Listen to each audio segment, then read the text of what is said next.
C'est le poumon du diocèse. Donc, parce que c'est au milieu de tous les HLM et immeubles, c'est un poumon de verdure, de silence. C'est un lieu de respiration. Et puis c'est aussi surtout un lieu de prière. Et les sœurs, en plus, sont très accueillantes.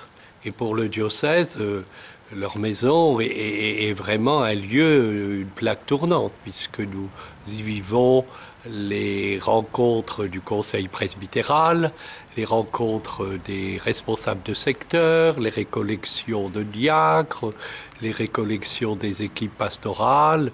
Euh, Elles sont vraiment très très accueillantes et même le repas de la messe chrismale. Alors ça dit l'importance que dans le diocèse, grâce à leur vie de contemplation, eh bien, elles assurent un lieu de ressourcement, mais aussi un lieu d'accueil que nous n'avons pas en d'autres endroits dans le diocèse.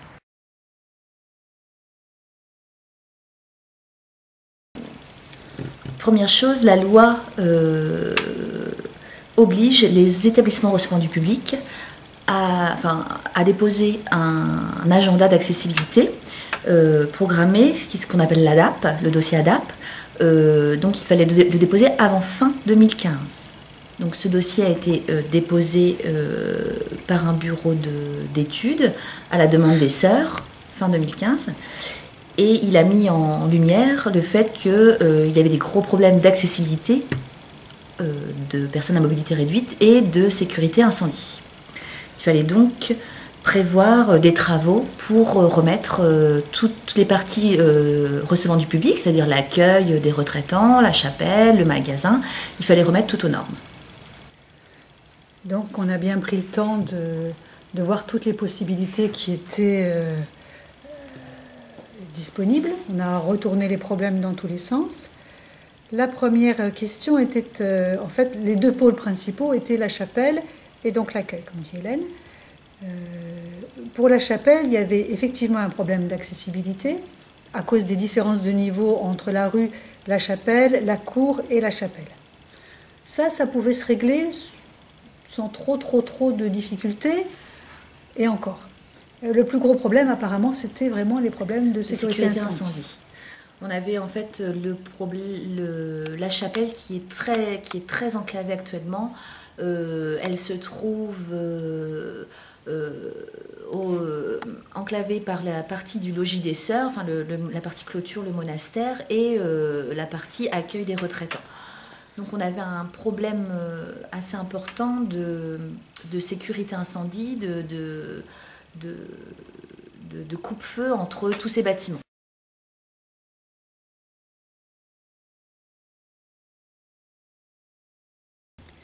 Si les travaux ne sont pas faits, nous sommes contraints de fermer la chapelle, c'est-à-dire qu'il n'est plus possible de recevoir du public, et il faut fermer l'accueil, plus possible de recevoir du public.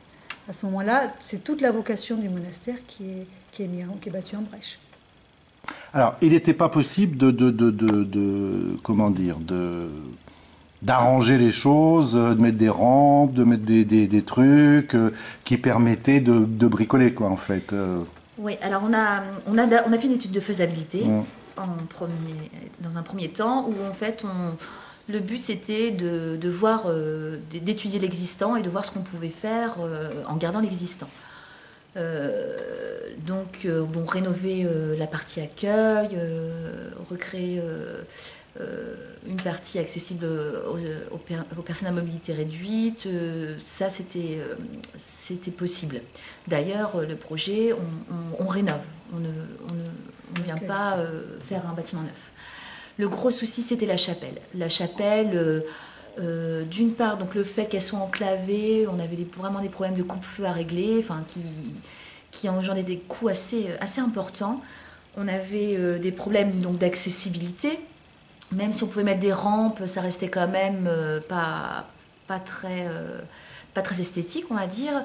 Et puis on avait aussi un problème de fondation, parce qu'en fait la chapelle c'est une ancienne orangerie, Et du coup, si on voulait créer un plafond coupe-feu, rehausser un peu le plafond, parce que c'était un petit peu bas aussi, donc on devait retirer tout la toiture, la rehausser. Et là, grosse question, les fondations, absence de fondation. Donc là, on s'engageait dans des travaux vraiment lourds. Du coup, s'est posé la question, et si on faisait une chapelle neuve? Le coût, est-ce que ça ne reviendrait pas moins cher de faire une chapelle neuve plutôt que de rénover une chapelle dont les travaux étaient compliqués à faire? Donc c'est parti en fait de l'idée de la chapelle et de fil en aiguille, en fait, le monastère va se retrouver complètement reconfiguré, pour employer une expression. Mais c'est là qu'on voit quand même une logique, quelque chose qui devient cohérent. C'est que quand il a fallu effectivement envisager une nouvelle chapelle, on s'est aperçu qu'il y avait un seul endroit où il était possible de le faire à cause du PLU. En effet, c'est-à-dire, c'est quoi le PLU? Alors, le plan local d'urbanisme, donc c'est la réglementation de la ville c'est un texte écrit qui nous dit tout ce qu'on a le droit de faire et de ne pas faire. Et il y a une carte également avec les zones d'espaces verts à protéger et d'espaces boisés classés. Et les sœurs ont sur leur terrain une partie très importante d'espaces boisés classés, qui est tout le parc, et d'espaces verts à protéger. Ce sont donc des zones où on ne peut pas construire. Donc il fallait construire, la seule zone où on pouvait construire, c'était... il y avait un petit bout qui restait de constructible entre le cloître et la salle Sainte-Jeanne. Voilà, on avait ce bout-là. Et puis c'est avéré que c'était intéressant. C'est en fait, du point de vue de la vie, de la communauté et d'une architecture monastique, en fait, c'est un lieu tout à fait cohérent, qui remet toute une cohérence dans l'organisation du monastère, puisqu'elle va se trouver, selon sa vocation, à la jointure entre la vie de la communauté et l'accueil de fidèles qui partagent notre liturgie. Alors, nous partons dans la conception d'une chapelle, je dirais, post-vaticane, c'est-à-dire que nous prenons en compte les réformes liturgiques après le Concile Vatican II.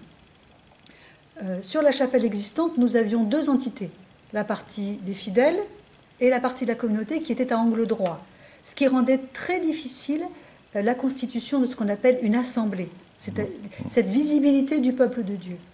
On ne s'entendait pas, on ne se voyait pas, on n'avait pas conscience les uns des autres.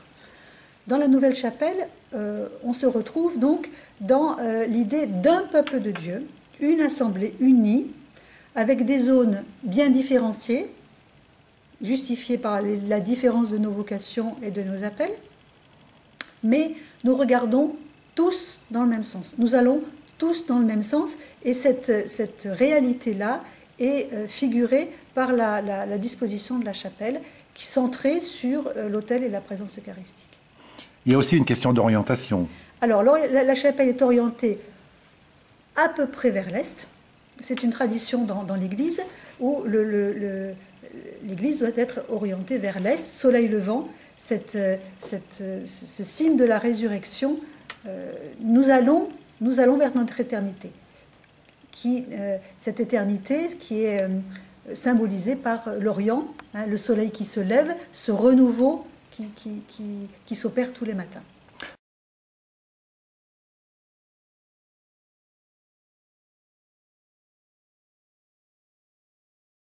Les sœurs ne vivent absolument pas dans le luxe. Et bon, pour l'hôtellerie, il faut faire des travaux parce que sinon elles ne pourront plus accueillir. Et pour le diocèse, ça sera vraiment une perte considérable.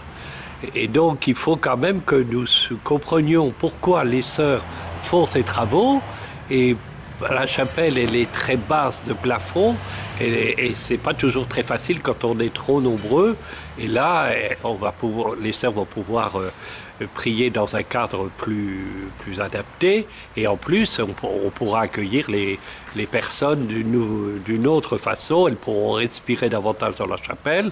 Et les autres, si vous voulez, ce n'est qu'en dernier qu'elles feront des améliorations pour leur propre.